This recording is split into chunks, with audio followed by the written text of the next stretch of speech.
Туғандар, баарыбызда ката бар. Баарыбызда күнөө бар. Баарыбызда кемчилдик бар. Бирибиз да периште дагы эмеспиз, пайгамбар дагы эмеспиз.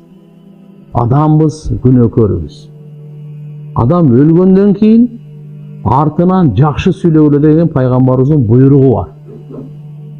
Тилдебегиле өлүктөрдү деген пайгамбарыбыздын тыюусу бар. Адам өлдүбү? Болду. Эми пайгамбарыбыз айтат: "Удкуру махасина маутаку." Өлүктөрүңөрдүн жакшы сыпатыңан айткыла dedi.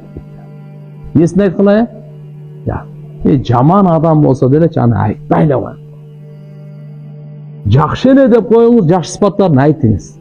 Туган кандай жакшы, бирок ашыртып айтпаңыз. Көбүртүп айтпаңыз, көбөйтүп айтпаңыз. Макул? Кандай болсо, орус айтмакчы, как она есть. Машалла, 5 вакыт намазга келип турат эле, даватка чыгып турат эле, ороза кармайт эле, мечиттин кызматында жүргөн, көр казган, бала чакасына адалдан ырызык алып берет эле. Машалла, жоомарт эле. Машалла, сөзүнө турат эле. Тилинен зикир токтобойт эле.